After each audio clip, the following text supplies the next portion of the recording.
بسم اللہ الرحمن الرحیم۔ شروع اللہ کے نام سے جو بڑا مہربان نہایت رحم والا ہے۔ رب کو پیارے رب راضی ہے نہاتے، ان رب کو پیارے رب راضی ہے نہاتے، ایوین پیر چوم دے اسی اللہ والیاں دے، ان رب کو پیارے رب راضی ہے ناتے، ایوین پیر چوم دے اسی اللہ والیاں دے، ان رب کو پیارے خالق دی کل خدائی اے اناد بادشاہی، خالق دی کل خدائی اے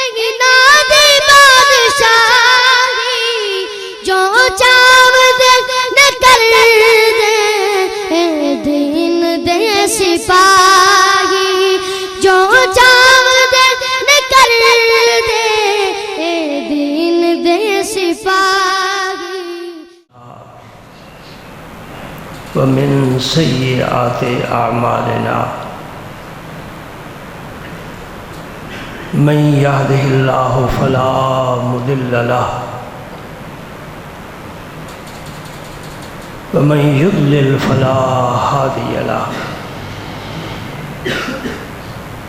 ونشهد أن لا إله إلا الله وحده لا شريك له،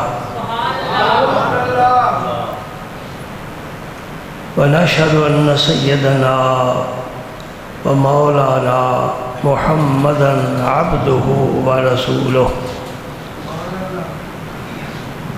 الذي أرسله الله بالحق بشيرا ونذيرا وداعيا إلى الله بإذنه وسراجا منيرا، أشهد أنه صلى الله تعالى عليه وسلم بلغ الرسالة ونصح الأمة وكشف الغمة وجلى الظلمة وجاهد في سبيل الله وعبد ربه حتى أتاه اليقين۔ اللهم صل على سيدنا محمد وعلى آل سيدنا محمد وبارك وسلم۔ أما بعد فأعوذ بالله من الشيطان الرجيم، بسم الله الرحمن الرحيم۔ إن الله وملائكته يصلون على النبي يا أيها الذين آمنوا صلوا عليه وسلموا تسليما۔ اللهم صل وسلم على رسولك الكريم وآله الطاهرين، رب اغفر وارحم وأنت خير الراحمين۔ اللهم صل وسلم على رسولك الكريم وآله الطاهرين، رب اغفر وارحم وأنت خير الراحمين۔ اللهم صل وسلم على رسولك الكريم وآله الطاهرين، رب اغفر وارحم وأنت خير الراحمين۔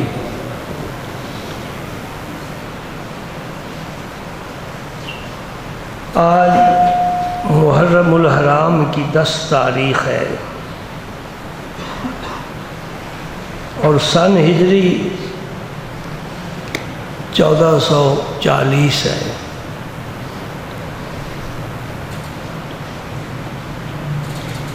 آج کا دن مختلف حوالوں سے یاد رکھنے کے قابل ہے۔ آخری حوالہ شہدائے کربلا کا ہے۔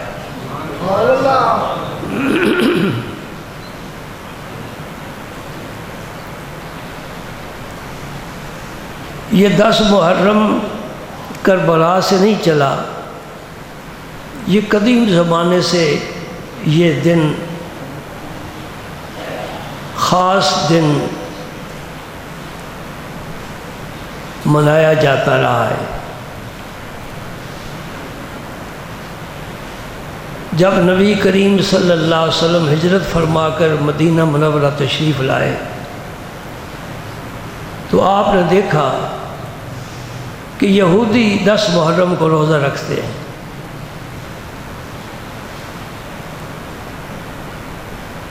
چونکہ زیادہ آبادی مدینہ پاک میں یہودیوں کی تھی، بعد میں حضور نے ان کو مدینہ پاک سے نکال دیا، وہ خیبر میں جا کر آباد ہوئے۔ حضور نے پوچھا کہ تم 10 محرم کو روزہ کیوں رکھتے ہو؟ انہوں نے عرض کیا کہ حضرت موسیٰ علیہ السلام نے اس دن روزہ رکھا تھا۔ موسیٰ علیہ السلام نے کیوں روزہ رکھا تھا؟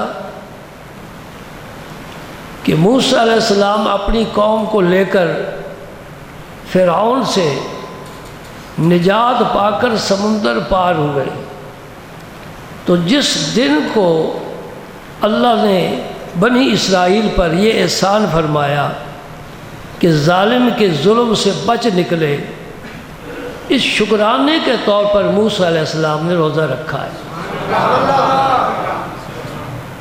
اس سے پہلے کے بھی بڑے واقعات ملتے ہیں، لیکن یہ واقعہ تو سیاح میں آتا ہے، حدیثوں میں آتا ہے۔ نبی کریم صلی اللہ علیہ وسلم نے فرمایا کہ تمہاری بنسبت ہم موسیٰ علیہ السلام کے زیادہ قریب ہیں، ہم بھی روزہ رکھیں گے۔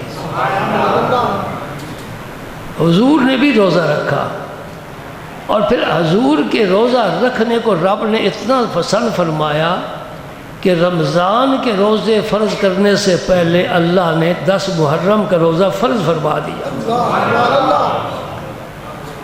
اور سب مسلمان 10 محرم کو روزہ رکھتے تھے۔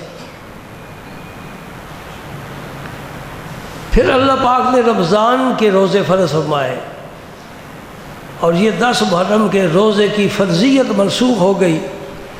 اور جب کسی فرضیت کو اللہ تعالیٰ منسوخ فرماتے ہیں، استحباب باقی رہتا ہے۔ اب 10 محرم کو روزہ رکھنا یہ مستحب ہے، کوئی رکھے گا تو ثواب اور درجہ پائے گا، نہیں رکھے گا مواخذہ نہیں ہوگا، گناہ گار نہیں ہوگا۔ میں نے تھوڑا سا آپ کے ذہن میں یہ خیال ڈالا ہے کہ 10 محرم شہداء کربلا سے نہیں چلا، بلکہ یہ بہت پرانے زمانے سے 10 محرم چلا آ رہا ہے۔ 10 محرم کو چونکہ امام علی مقام امام حسین شہید ہوئے، ظلماً شہید کیا گیا، اور تاریخ اسلام میں یہ بہت بڑا حادثہ ہے۔ صرف امام علی مقام کی شہادت ہی بہت بڑا حادثہ تھا، پھر جب آپ کے ساتھ خاندان کے 14 افراد چھوٹے بڑے شہید ہوئے، کل 72 افراد شہید ہوئے اور ظلماً شہید ہوئے، اس لیے مسلمان یہ دن کبھی فراموش نہیں کر سکتے۔ میں آپ کا ذہن کربلا میں لے جانے سے پہلے امام حسین کی طرف لے جانا چاہتا ہوں۔ جس پاک ہستی کے وجود پاک نے کربلا کی خاک کو مقدس بنایا ہے، وہ امام حسین ہے۔ تو آج امام حسین کا ذکر کرنا ضروری ہے۔ نبی کریم صلی اللہ علیہ وسلم نے فرمایا حسین منی و انا من حسین، میں حسین سے ہوں، حسین مجھ سے ہے۔ یہ جو انداز بیان ہوتا ہے یہ انتہائی اور کمال درجے کی محبت کی دلیل ہوتی ہے۔ حسین منی و انا من حسین، یہاں ایک جملہ میں بریکٹ میں کہنا چاہتا ہوں، اب بدقسمتی سے کچھ لوگ یزید کی حامی بھی پیدا ہو گئے جو اس کے نام کے ساتھ امیر المومنین بھی لکھتے ہیں اور اس کے نام کے ساتھ رحمت اللہ علیہ بھی لکھتے ہیں۔ میں اس باس میں نہیں جاتا، آپ کا دین، آپ کا ایمان، آپ کا وجدان، آپ کا ذوق، آپ کی عقیدت اور محبت یہ خود فیصلہ کرے گی۔ میں ایک دو جملے صرف کہنا چاہتا ہوں کہ امام حسین کی فضیلت میں ہم قرآن کی آیات پڑھ کر سنا سکتے ہیں اور رسول پاک کی احادیث پیش کر سکتے ہیں۔ جو یزید سے ہمدردی رکھتا ہے وہ ایک ضعیف سے ضعیف حدیث بھی یزید کی فضیلت میں بیان کر دے۔ آئے تو دور کی بات ہے، یہ بدبخت پیدا ہی بعد میں ہوا ہے، اس نے حضور کا زمانہ ہی نہیں پایا۔ حسین نے تو حضور کے سجدے لبے کر دیے تھے، اندازہ ہے آپ کس بات کا کہ حضور عشاء کی نماز پڑھا رہے ہیں، امام حسین کو اٹھا کر لائے مسجد شریف میں کندھوں پر بٹھا کر۔ آج ہم اپنی توہین سمجھتے کہ اپنے بیٹے کو کندھوں پر بٹھائیں، محبت کریں۔ نبی پاک نے کندھوں پر بٹھا کر شہنشاہ دو جہان دنیا کو دکھایا کہ اولاد سے محبت کرنا میری سنت ہے۔ اور پھر کربلا کے واقعے نے بتایا کہ حسین تو نے اس کی لاج رکھی ہے جو رسول اللہ نے تجھے کندھوں پر اٹھایا ہے۔ اور پھر حضور نے مسجد میں آ کر مصلی شریف پر آ کر حضرت حسین کو نیچے بٹھا دیا اور تکبیر تحریمہ فرما دی، جماعت شروع ہو گئی، قیام ہوا، رکوع ہوا، سجدے میں جب تشریف لے گئے سجدہ لمبا ہو گیا، سجدہ لمبا ہو گیا۔ صحابی فرماتے جب سجدہ ضرور سے زیادہ لمبا ہوا تو میں نے سر اٹھا کر دیکھا کوئی حادثہ تو نہیں پیش ہوا، تو یہ بھی ہو سکتا ہے کہ حضور نے تکبیر بلند آواز سے نہ فرمائی اور سجدہ ختم ہو چکا، میں خوب سجدے میں پڑا ہوں۔ جب میں نے دیکھا تو حضور سجدے میں تھے اور امام حسین حضور کے اوپر سوار تھے۔ جب نماز ختم ہوئی تو میں صحابہ نے عرض کیا، سب نے، یا رسول عجیب معاملہ ہوا ہے، اتنا لمبا سجدہ۔ آقا کریم نے فرمایا میں کیا کرتا، میں حسین کے کھیل میں دخل نہیں دے سکتا، اور جب تک خود نہ اتریا میں نے سجدہ نہیں، سجدے سے سر نہیں اٹھایا۔ دوستو یہ صرف اتنی سی بات نہیں ہے، اللہ کی عبادت ہے، یہ اللہ کے ساتھ راز و نیاز ہے، اور اس کے اوقات مقرر ہیں، حد سے زیادہ نہ رکوع کر سکتے ہو نہ سجدہ کر سکتے ہو، اور امام کے لیے زیادہ پابندی ہے۔ ایک قرات کر رہا ہے امام، لطف آ گیا، انہیں سورہ بقرہ شروع کر دی، 2.5 پارے پڑھ گیا، کوئی مقتدی برداشت کرے گا؟ ایک مقدار ہے نا، فَقْرَؤُوا مَا تَيَسَّرَ مِنَ الْقُرْآنِ، آسانی کے ساتھ قرآن پڑھو۔ تو حضور نے اتنا لمبا سجدہ کیا تھا، کیونکہ ایک بچے کے لیے آپ اتار دیتے اور سر مبارک اٹھا لیتے، نماز ہو جاتی۔ دوسرا مسئلہ، اس طرح بچہ گود میں ہو، بچہ اوپر ہو اور وہ کھیل رہا ہو تو پھر نماز میں توجہ اس کی طرف جائے گی کہ اللہ کی طرف جائے گی؟ پھر تو بچے کی طرف جائے گی نا۔ ہاں بھئی یہ تیرے میرے مسئلے ہیں، اللہ کے رسول کے مسئلے نہیں، کہ نماز تو ان کا نیاز کا نام نماز ہے۔ تو امام حسین کے فضائل میں ہم قرآن بھی پیش کرتے ہیں، احادیث بھی پیش کریں گے۔ وقت اگر ختم ہو جائے تو پھر اس میں ہم تو پابند ہیں، مجبور ہیں۔ پھر امام حسین کا ذکر مکمل نہیں ہو سکتا جب تک امام حسن کا ذکر نہ کیا جائے۔ ہم حسنین کریمین نورین نیرین قمرین ان کے غلام ہیں، ہم حسن کو حسین سے، حسین کو حسن سے جدا۔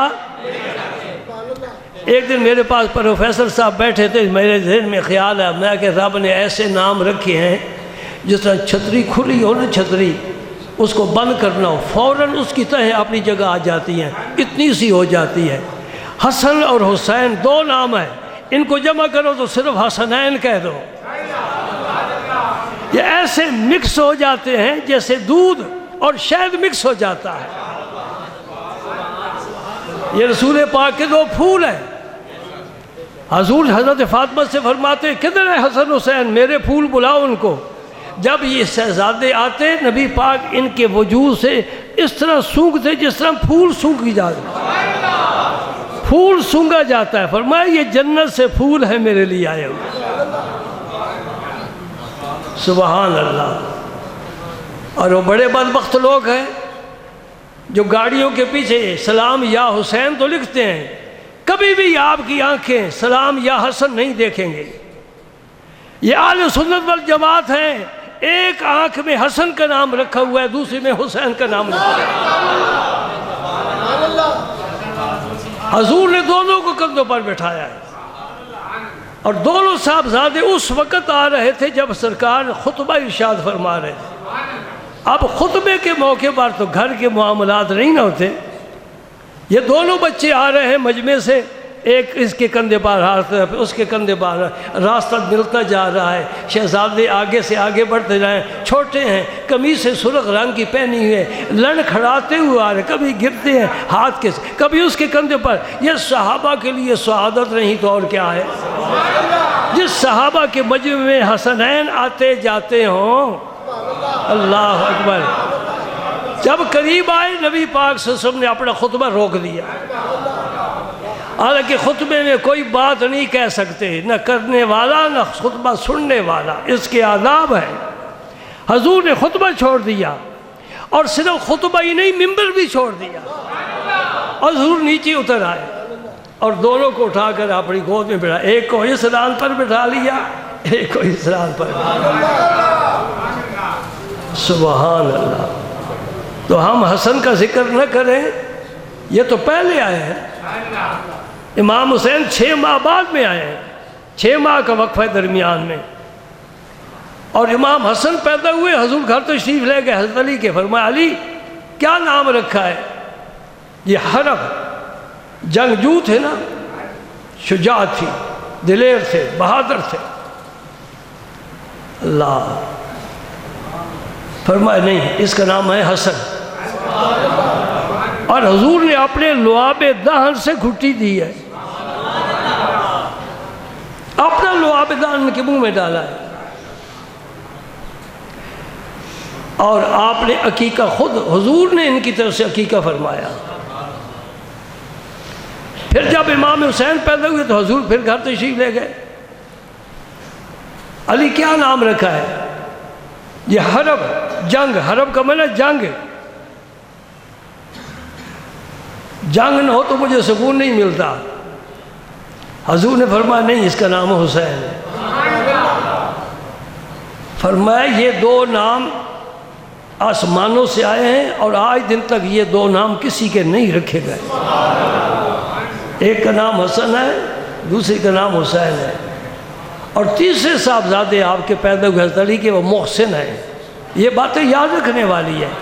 حضرت علی کے فاطمہ الزہرا سے 3 صاحبزادے ہیں، حسن، حسین، محسن، وہ بچپن میں فوت ہو گئے، اور اتفاق سے صاحبزادیاں بھی 3 ہی پیدا ہوئی۔ بڑی زینب ہے، رقیہ ہے، اور ام کلثوم ہے۔ میں تفصیل میں نہیں جاتا، وقت بڑا مختصر ہے۔ تو حسن حسین کا ذکر کریں، حسن کا ذکر نہ کریں، یہ انصاف نہیں ہے۔ کیوں؟ جس نہر سے حسین نے دودھ پیا ہے وہی نہر حسن کی بھی غذا پہنچانے والی ہے۔ جس گود میں حسین کھیلے ہیں اسی گود میں حسن بھی کھیلے ہیں۔ جن کندھوں پر حسین نے سواری کی ہے انہی پر حسن بھی سواری کی۔ ایک دن حضرت امام حسین کو، یا بعض روایات میں امام حسن کا نام بھی آتا ہے، میں تو کوئی فرق نہیں سمجھتا، حضور نے ان کو اپنے کندھوں پر بٹھائے ہوا تھا۔ حضرت عمر آ گئے رضی اللہ تعالی عنہ، تو حضرت امام حسین کو دیکھ کر فرماتے حسین بہت اچھی سواری ہے، تیری بہت اچھی سواری ہے۔ نبی پاک نے فرمایا سواری اچھی ہے تو سوار بھی تو بہت اچھا ہے۔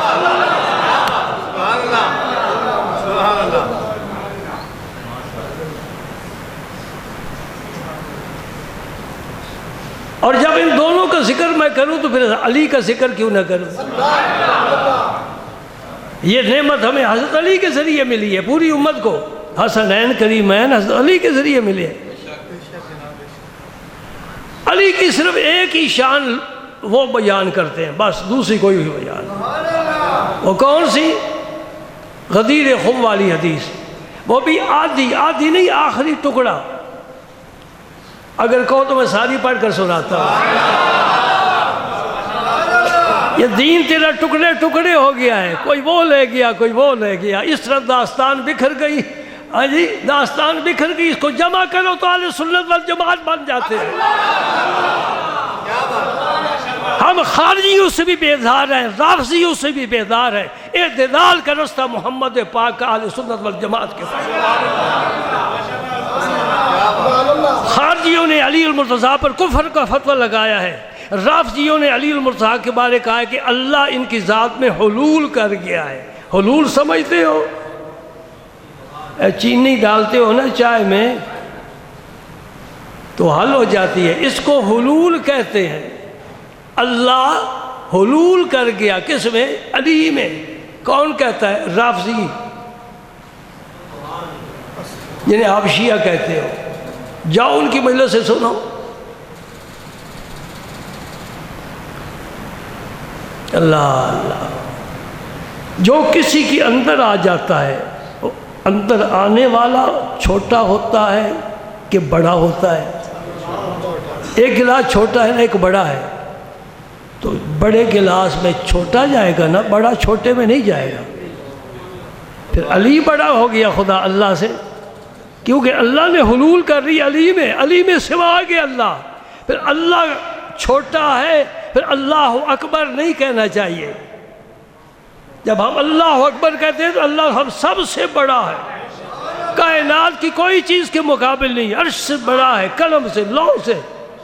اللہ اکبر، اتنا بڑا علی کو پیدا کرنے والا، اس کے اندر اللہ آ گیا۔ ہم خارجیوں سے بھی رافضیوں سے بھی بیزار ہیں، ہمارا راستہ اعتدال کا ہے۔ وَكَذَلِكَ جَعَلْنَاكُمْ أُمَّةً وَسَطًا، ہم نے تمہیں وسط درمیانی امت بنایا ہے، تم افراط و تفریط سے بچ کر چلنے والے ہو۔ ہم آل بیت کی بھی محبت کا دم بھرتے ہیں اور صحابہ کی محبت کا بھی دم بھرتے ہیں۔ وہ نبی کے یار ہیں، یہ نبی کے گھر والے ہیں۔ سبحان اللہ۔ وہ کیا کہتے ہیں؟ من کنت مولا فعلی مولا۔ میں نے تو جامع کی دیوار پر یہ بڑی موٹی حدیث لکھوائی ہوئی ہے، ہمارے سینے پر لکھی ہوئی ہے، ہمارے دل پر لکھی ہوئی ہے، اب ہماری زبان سے بھی آپ سن رہے ہو۔ من کنت مولا،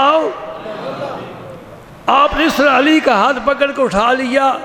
غدیر تالاب کو کہتے ہیں، خم ایک جگہ کا نام ہے۔ غدیر خم کا معنی یہ ہے، حج کر کے حضور واپس جب پلٹے، حج سے 13 دن بعد یا 18 دن بعد اس مقام پر آپ پہنچے تو پورے صحابہ کرام کے سامنے حضور نے جو خطبہ پڑھا، اس خطبے کی ایک حصہ ہے من کنت مولا ہو فعلی مولا ہو، جس کا میں مولا ہوں اس کا علی بھی مولا ہو۔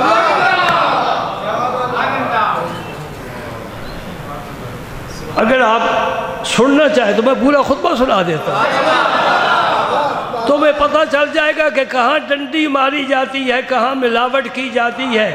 یہ مسلم شریف کی حدیث ہے، روایت کرنے والے زید بن ارقم ہیں۔ ارقم کا نام تو آپ جگہ جگہ پڑھتے ہیں نا، یہ حضور کے وہ صحابی ہیں جن کا گھر صفا کی پہاڑی پر تھا، اور حضور نے ان کے گھر میں ہی بہت سے دن گزارے۔ اسی گھر میں حضرت حمزہ بھی مسلمان ہو کر آئے اور عمر فاروق بھی اسی گھر میں مسلمان ہوئے۔ یہ ہیں ارقم، ان کے یہ بیٹے ہیں زید بن ارقم جی رضی اللہ تعالیٰ عنہ۔ یہ کتنا قریبی آدمی ہے جو حدیث بیان کر رہا ہے، یہ تو حضور کے ساتھ تھے نا۔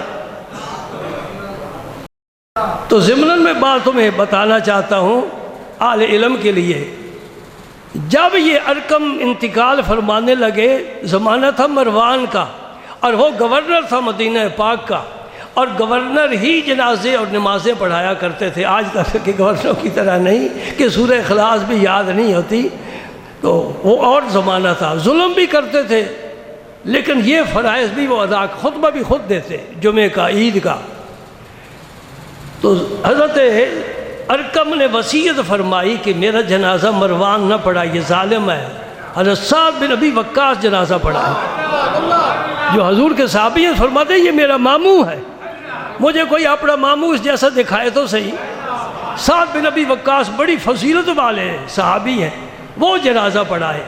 اتفاق سے جنازہ جب تیار ہوا تو وہ ابھی پہنچے نہیں، تو مروان کہنے لگا میں جنازہ پڑھاتا ہوں۔ حضرت زید نے کہا نہیں، تو نہیں جنازہ پڑھا سکتا، گورنر کو کون روکنے والا ہے، یہ نبی کا صحابی ہے، تو کیا سمجھتا ہے؟ یہ کسرا کے تاج اپنے پاؤں کی ٹھوکر پر رکھنے والے لوگ ہیں۔ فرمایا ہٹ جا، تو نہیں پڑھائے گا، میرے باپ نے وصیت کی ہے۔ وہ کہنے لگا صحابی رسول ہے، میں ایک ایسے شخص کے لیے اس کو جنازے میں تاخیر کروں کہ جو غیر حاضر ہے؟ یہ مسئلہ بھی تمہیں پتہ ہے نا، آدمی فوت ہو جائے اسے سرد خانے میں نہیں رکھنا چاہیے، بیٹی آ رہی ہے یا بیٹا امریکہ سے آ رہا ہے، آتا رہے، جنازہ پڑھو دفن کرو، حضور کا حکم ہے، انتظار نہ کرو۔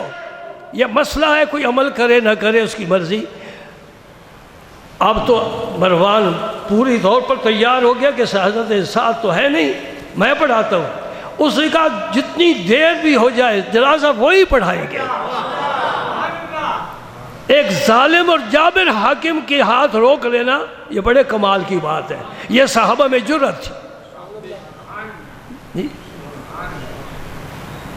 اب بھی جنازہ پچھلے دنوں پڑھا گیا ہے نا، مسجدوں میں تو فتویٰ لگاتے ہو کہ ان کے پیچھے نماز ہی جائز نہیں ہوتی، تو جنازے سب نے پڑھ لی ہیں پیچھے۔ سمجھ آ رہی ہے بات کہ نہیں آ رہی؟ اور سمجھ رہے ہو؟ کوئی نہیں سمجھ رہے، اللہ سمجھ دے۔ میں نہیں کہتا ہوتا ہے جنازہ یہ نہیں ہوتا، نماز ہوتی ہے نہیں، میں ان کی بات کرتا ہوں جو فتوے دیتے ہیں۔ بات سمجھ گئے ہو؟ تو پھر جنازہ پیچھے کیوں پڑا ہے؟ نکل جاؤ صفوں سے۔ اب تو وزیر اعظم ہے بھی نہیں، وہ گورنر کا راستہ روک کر کھڑا ہے، نبی کا صحابی۔ اگر اپنے دین کا سچا ہے اور دین پر پکا ہے تو پھر جرأت سے کام لے، یہ بات میں کر رہا ہوں۔ اللہ اکبر۔ زید فرماتے ہیں قام رسول اللہ صلی اللہ علیہ وسلم یوماً فینا خطیباً بماء یدعی خماً بین مکہ والمدینہ۔ آپ کو سمجھانے والی بات ہے، خم کا لفظ آپ نے سن لیا نا، یہ مقام ہے خم، مکہ مکرمہ اور مدینہ منورہ کے درمیان ہے۔ حضور نے صحابہ کرام کے دیوان قیام فرمایا خطبے کے لیے، فحمد اللہ و اثنی علیہ۔ خطبے کی پہلی شرط یہ ہے کہ اللہ کی حمد بیان کی، اللہ کی ثنا بیان کی جائے، اس کے بغیر خطبہ نہیں ہو سکتا۔ وَوَعَظَ وَذَكَّرَ، پھر حضور نے واعظ فرمایا، حضور نے واعظ فرمایا۔ یہ واعظ کہنا یہ حضور کی سنت ہے۔ جو واعظ کہتے ہیں وہ ہمارے محسن ہے۔ جب تک یہ واعظ چلتے رہے گی اور تم واعظ سنتے رہو گے، اس امت پر زوال کبھی نہیں آئے گا۔ سب نبیوں نے واعظ کہے ہیں، موسیٰ علیہ السلام کا واعظ قرآن میں موجود ہے، عیسیٰ علیہ السلام کا واعظ قرآن پاک میں موجود ہے۔ رب کو پسند آیا، وہ خطبہ اللہ پاک نے قرآن کا حصہ بنا دیا۔ نبی پاک نے خطبے دیے، خلفائے راشدین نے خطبے دیے۔ یہ خطبہ دینا، واعظ کہنا، یہ جب تک چلتا رہے گا، سننے والے سنتے رہیں گے، اس امت پر زوال نہیں آ سکتا۔ جب یہ زبانیں بند ہو جائیں گی یا لڑکھڑا جائیں گی یا بک جائیں گے یا جھک جائیں گے، سمجھ لو اب واعظ تمہارے کی تاثیر ختم ہو گئی۔ سبحان اللہ۔ ثم قال اما بعد، یہ خطبے کا جز ہے، گفتگو شروع کرنے سے پہلے اما بعد۔ الا ایھا الناس، اے لوگو، انما انا بشر، میں بشر ہوں۔ اور بریلویوں سن لو اور سنیو سن لو، اللہ کا نبی اپنی زبان پاک سے فرمائے انما انا بشر، میں بشر ہوں، بشر ہوں۔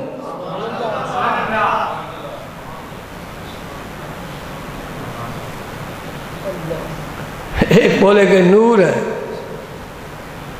میں آپ سے پوچھتا ہوں آپ انسان ہیں یا مسلمان ہیں؟ مجھے جواب دینا سوچ کر، بولو انسان ہو کہ مسلمان ہو؟ بولتے نہیں ہو جی، کہو ہم انسان بھی ہیں مسلمان بھی ہیں۔ مسئلہ کچھ حل ہو جاتا ہے کہ نہیں ہو جاتا؟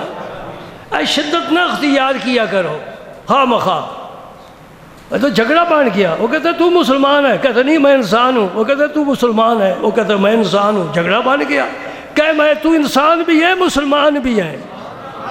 جبریل امین آئے حضرت مریم کے پاس، کیا فرماتے انما انا رسول ربک، لیکن پہلے کیا فرمایا فتمثل لہا بشرا سویا، حضرت مریم نے بشر دیکھا، نوری تھا، آسمانوں سے آیا، جبریل تھا، فرشتہ تھا، بشر نہیں تھا، لیکن آیا بشری لباس میں، بشر بن کر آیا۔ میں فیصلہ کروں آپ کو قبول ہے کہ نہیں قبول؟ قبول کر لو، بڑے فائدے میں ہو۔ جب میرا نبی زمین پر ہے تو بشر ہے، جب اوپر گیا تو نور ہے۔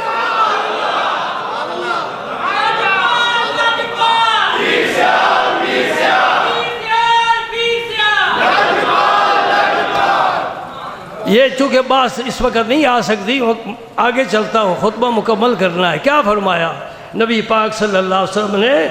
فرمایا کہ میں بشر ہوں، انما انا بشر، میں بشر ہوں۔ ایک اور بھی بات پلے باندھ لو، میں اپنی بات کروں گا،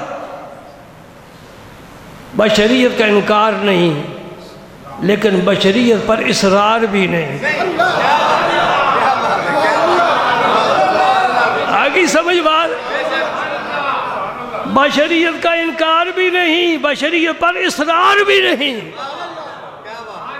ہاں، مہمان دوست گھر آ گیا، والد صاحب بیٹھے ہوئے ہیں، وہ اپنے دوست سے پوچھتے کون ہے؟ کہتے ہیں یہ ایک انسان ہے، ایک بشر ہے۔ ٹھیک ہے، تعارف ٹھیک ہے، باپ کا تعارف، یہ انسان ہے، بشر ہے۔ ہاں، یوں کہو مقام مدح میں یہ لفظ استعمال نہیں ہوگا۔ مقام مدح میں کیا ہوگا؟ یا ایھا المزمل، یا ایھا المدثر، یاسین، طٰہٰ، یا ایھا الرسول، یا ایھا النبی، یہ تعارف ہے آپ کا۔ چلیے جی، خطبہ خدا کرے مکمل ہو جائے، وقت تو گزرتا ہی رہتا ہے۔ یوشک ان یأتینی رسول ربی فأجیبہ، وہ وقت دور نہیں ہے کہ اللہ کا قاصد آئے مجھے بلانے کے لیے اور میں اس کے بلاوے کو قبول کر لوں تو میں چلا جاؤں۔ چنانچہ دوسرے سال آپ تو دنیا چھوڑ گئے۔ وَأَنَا تَارِكٌ فِيكُمُ الثَّقَلَيْنِ، میں تم میں دو چیزیں چھوڑ کر جا رہا ہوں، بڑی وزنی ہے، ثقلین۔ یہ حدیث سے ثقلین مشہور ہے۔ آج انشاءاللہ ماتم سے فارغ ہو جائیں گے تو ان کے سے مولوی کے پاس جا کے پوچھنا یہ حدیث سے ثقلین کیا ہے، یہ تم کیوں نہیں بیان کرتے؟ میں تم میں دو چیزیں چھوڑ کر جا رہا ہوں اور بڑی وزنی ہیں، بڑی قیمتی ہیں۔ اولہما کتاب اللہ، ان کے گھر تو کتاب اللہ ہے ہی نہیں، ان کے گھر کیا ہے؟ لعنت اللہ، کتاب اللہ نہیں، لعنت اللہ۔ اور یہ لعنت پاکان امت پر بھیجتے ہیں۔ اور یاد رکھو نبی پاک صلی اللہ علیہ وسلم نے فرمایا کوئی شخص کسی کو کافر کہتا ہے اور وہ کافر نہیں ہے، وہ کفر لوٹ کر اس پر آتا ہے، وہ خود کافر ہو جاتا ہے۔ کل میرے پاس رات کو ظہیر الدین بیٹھا تھا، ہم اسی طرح گفتگو کر رہے تھے اہل بیت کے فضائل کی، تو میں نے اسے بتایا کہ ہمارے امام اعظم نے یزید پر لعنت نہیں بھیجی، امام غزالی بھی یزید پر لعنت بھیجنے کے قائل نہیں، امام صاحب نے سکوت فرمایا، لعنت نہیں بھیجی۔ اور یہ بظاہر تو بڑی کمزور بات ہے، اس کا اتنا بڑا ظلم ہے۔ والذین یؤذون رسول اللہ لہم عذاب علیم، قرآن کی آیت ہے نا، جو اللہ کے رسول کو اذیت پہنچاتا ہے اس کے لیے دردناک عذاب ہے، جس کے لیے دردناک عذاب ہو اس پر لعنت بھیجنا جائز ہے۔ لیکن ہمارے امام اعظم نے لعنت نہیں بھیجی یزید پر، امام احمد بن حنبل نے لعنت بھیجی ہے۔ اور تفسیر روح المعانی کے مصنف علامہ آلوسی بغدادی وہ فرماتے ہیں کہ یزید تو ہو ہی کافر گیا، دائر اسلام سے ہی خارج ہو گیا، اس پر جو چاہو پھٹکار بھیجو، لعنت بھیجو، جو چاہو بھیجو۔ لیکن میں بات تو یہ کرنا چاہتا ہوں کہ امام صاحب نے لعنت کیوں نہیں بھیجی؟ اتنا بڑا امام ہو کر اور اتنے مظالم انہوں نے نہیں سنے، کیا کچھ ہوا ہے؟ تو میں کہہ رہا تھا امام صاحب فرماتے ہیں کہ اس پر لعنت کا ہم کیوں بھیجیں، وہ تو لعنت سے بھی آگے نکل گیا ہے، وہ بدبخت لعنت سے بھی آگے نکل گیا ہے۔ اس لعنت بھیجنے سے ہمارا دل ٹھنڈا نہیں ہوتا، اس کے کچھ ساتھ کچھ اور ہوگا جو دیکھا جائے گا۔ تو کیا فرمایا؟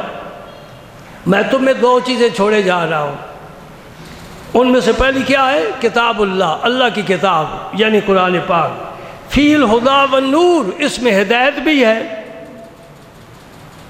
ہدایت جس نے بھی لینی ہو نا، قرآن کے علاوہ کہیں سے نہیں ملے گی، اور اس میں نور ہے۔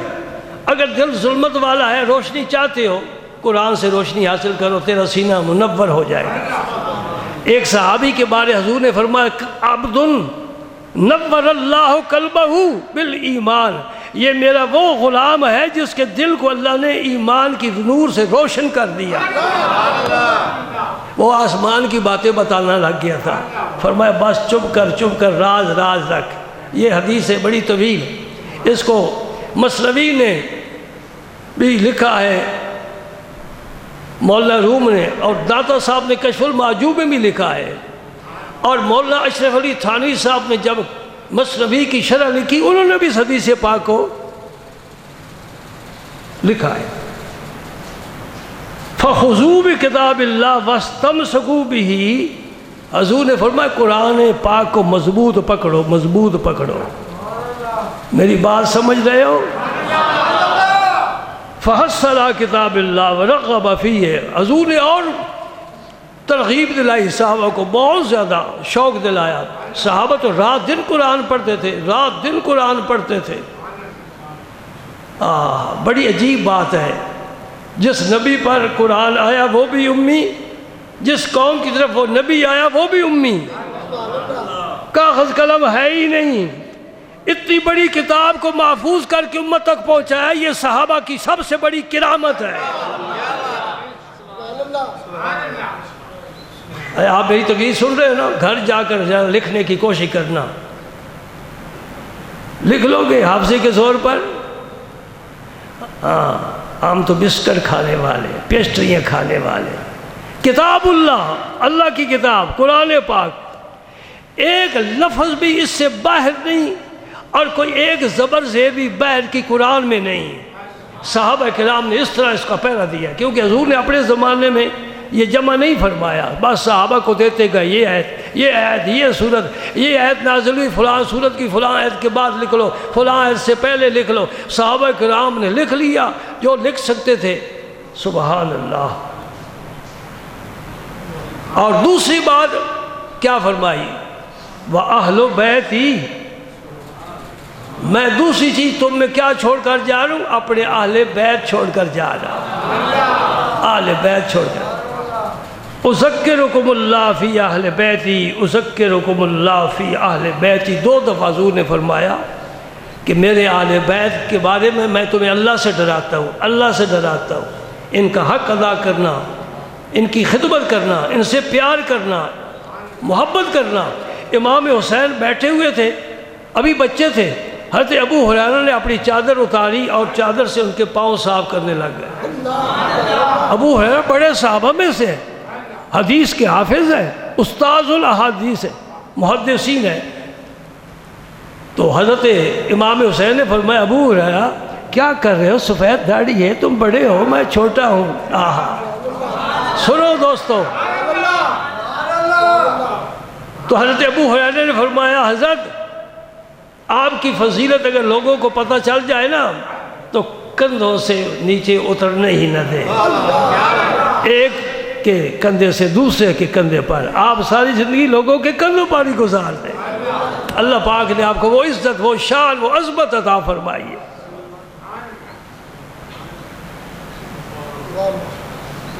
حضرت برا فرماتے ہیں، یہ بخاری اور مسلم کی حدیث ہے، فرماتے ہیں کہ نبی کریم صلی اللہ علیہ وسلم کو میں نے دیکھا کہ حضرت حسن آپ کے گردن مبارک پر، اللہ آتے کی کندھے پر نہیں، گردن مبارک پر، تو ظاہر ہے گردن پر جب بچوں کو بٹھاتے ہیں تو ایک اس کے پاؤں اس طرف ہوتا ہے، ایک پاؤں اس طرف ہوتا ہے۔ حدیث میں اس کی وضاحت نہیں ہے لیکن ہم سمجھ رہے ہیں۔ اور آپ کیا فرما رہے تھے؟ اللہ منی احبہ فاحبہ، اے اللہ میں اس سے پیار کرتا ہوں تو بھی اس سے پیار کر۔ پھر اللہ نے پیار فرمایا کہ نا حسن، حضرت امام حسن کی بات ہے، حضرت امام حسین کی نہیں، امام حسن کی بات ہے، اور جن کو تم نے نظر انداز کر دیا ہے ان کے متعلق میں یہ حدیث ہے، مسلم شریف کی حدیث ہے، بخاری کی حدیث ہے، برا بن عازب اس حدیث کے راوی ہیں۔ اللہ اکبر اللہ۔ ایک دفعہ سرکار گزرے نا حضرت خاتون جنت کے خیمے کے پاس، یہ سفر کا معاملہ ہے، تو یہ دونوں شہزادے رو رہے تھے، حسنین کریمین رو رہے تھے۔ حضور خیمے میں تشریف رکھ گئے، فرمایا فاطمہ کیوں بچے رو رہے ہیں؟ عرض کرتے یا رسول یہ پیاس کی وجہ سے رو رہے ہیں، یہ پیاس اس خاندان کے ساتھ پرانی چلی آ رہی ہے، فاقہ بھی، بھوک بھی، خوف بھی، یہ نعمتیں ہیں، یہ نعمتیں ہیں، اگر آدمی صبر کرے، برداشت کرے تو بہت بڑا انعام ملتا ہے۔ حضرت خاتون جنت عرض کی یا رسول اللہ پیاس کی وجہ سے رو رہے ہیں۔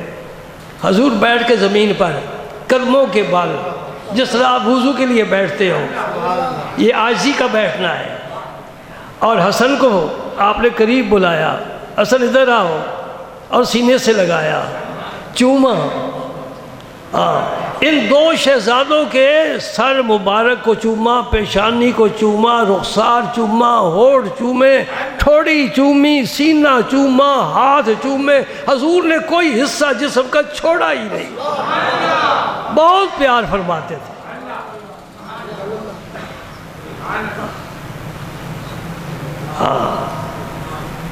آپ بھی اپنے بچوں سے پیار کرتے ہو، چوما کرو۔ حضور محبوب الہی رضی اللہ تعالیٰ عنہ نے فرمایا پیار سے باپ اپنے بیٹے کا جب بوسہ لیتا ہے اس کا درجہ اللہ تعالیٰ بلند فرماتا ہے۔ یہ اعمال صالحہ میں سے عمل ہے۔ تو پھر پیاس کا کیا علاج کیا؟ نبی پاک صلی اللہ علیہ وسلم نے سینے سے مبارک سے بھی لگایا، چوما بھی صحیح، اور پیاس کا کیا علاج کیا؟ اپنی زبان مبارک ان کے منہ میں دے دی۔ حضرت حسن چوسنے لگ گئے، سبحان اللہ، چوستے رہے یہاں تک کہ پیاس بجھ گئی۔ پھر آپ نے حضرت حسین کو بلایا، بیٹا ادھر آؤ، پھر ان کو اپنے سینے مبارک سے لگایا، پھر ان کو چوما، بار بار چوما، پیار کیا، پھر ان کے منہ میں اپنی زبان دے دی، چوستے رہے۔ بھائی کون سا پانی افضل ہے؟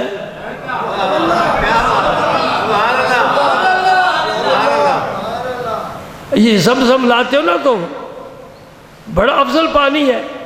بعض روایات میں آتے ہیں کہ اسماعیل علیہ السلام کی ایڑی کی ٹھوکر سے چشمہ پیدا ہوا، یہ ہم کہتے ہیں، اور دوسرے جو پیغمبروں سے دور رہنا کی پسند کرتے ہیں وہ کہتے ہیں نہیں جبریل نے پر مارا، اور جبریل کی فضیلت سمجھتے ہو، پیغمبر کی فضیلت تمہیں نہیں پسند؟ چلو باہر کا چشمہ تو پھوٹ نکلا، اب یہ چشمے کا پانی میں تمہیں بتاتا ہوں، کھڑے ہو کر پیتے ہو نا، کھڑے ہو کر پیتے ہو، کیوں پیتے ہو کھڑے ہو کر؟ پانی تو بیٹھ کر پینے کا حکم ہے، یہ کیوں کھڑے ہو کر پیتے ہو؟ مسجد نبی شریف میں کھڑے ہو کر میں زمزم پی رہا تھا، ایک صاحب تشریف لائے، کہنے لگے جی آپ کھڑے ہو کر پی رہے ہیں؟ میں کہا جی یا کیوں؟ میں نے کہا رسول اللہ نے کھڑے ہو کر پیا ہے،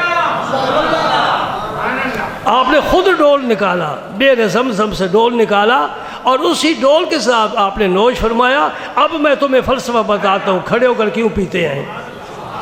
کھڑے ہو کر پینا پانی کا یہ حکم نہیں ہے، حضور نے اس ڈول سے نوش فرمایا پانی، اب ڈول میں پانی بچ گیا، حضور کے منہ مبارک میں جو پانی تھا وہ پانی آپ نے ڈول میں ڈال دی، یعنی کلی فرمائی، اور پھر وہ ڈول بیر زمزم میں کنویں میں پھر ڈال دیا۔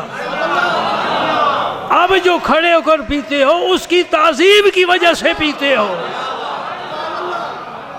جو بیٹھ کر پیے اس نے رسول اللہ کے پس خوردہ کی تعظیم نہیں کی، ورنہ پانی کھڑے ہو کر پینے کا کوئی جواز نہیں ہے۔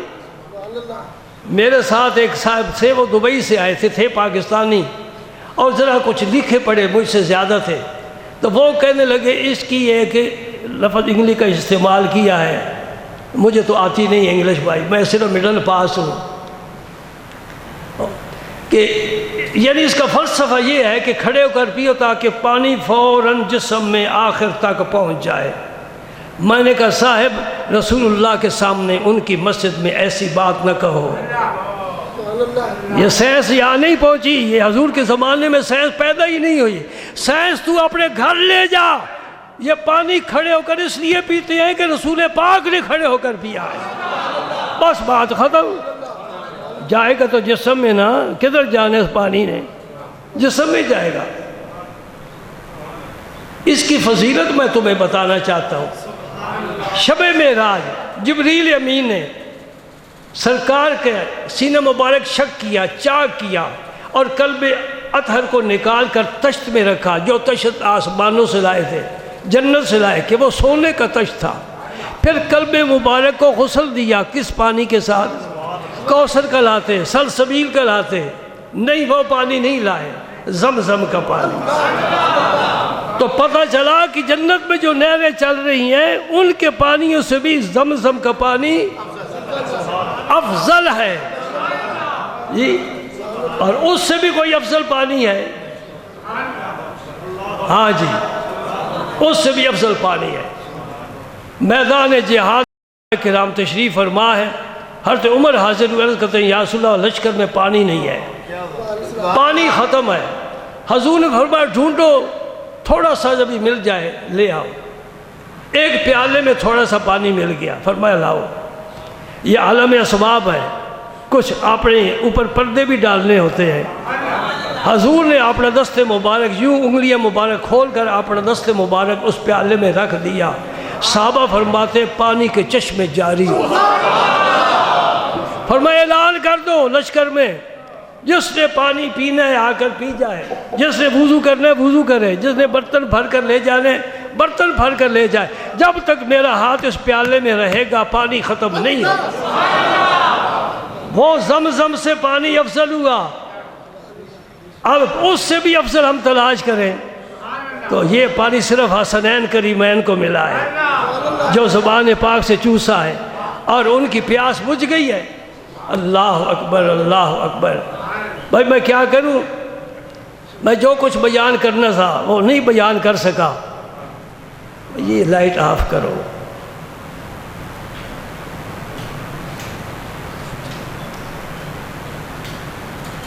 وہ بڑے خوش نصیب لوگ ہیں جنہیں اللہ پاک نے اپنی محبت نصیب فرمائی، اپنے رسول پاک کی محبت نصیب فرمائی، صحابہ کی محبت نصیب فرمائی، اہل بیت کی محبت نصیب فرمائی، اولیاء کرام کی محبت نصیب فرمائی۔ حضور نے دعا مانگی نا، اللہم انی احبہ فاحبہ، اے اللہ میں اس سے پیار کرتا ہوں، تو بھی اس سے پیار کر۔ بھائی یہ پیار والے لوگ ہیں، محبت والے لوگ ہیں، قیامت کے دن ان کی شان خاص طور پر نظر آئے گی۔ ہم مولوی لوگ بیچارے کیا بیان کر سکتے ہیں؟ ہمارے پاس بہت مختصر سے فضائل پہنچے ہیں، طویل سفر طے کر کے، ان کو بھی ہم کما حقوق نہ سمجھ سکتے ہیں نہ بیان کر سکتے ہیں۔ اس کتاب میں جو کچھ لکھا ہوا ہے اہل بیت کے متعلق، اس کا میں 10واں حصہ بھی آج بیان نہیں کر سکا۔ دعا یہ مانگا کرو اللہ تعالیٰ اہل بیت کی محبت نصیب فرمائے اور اہل بیت کے طریقے پر چلنے کی توفیق عطا فرمائے۔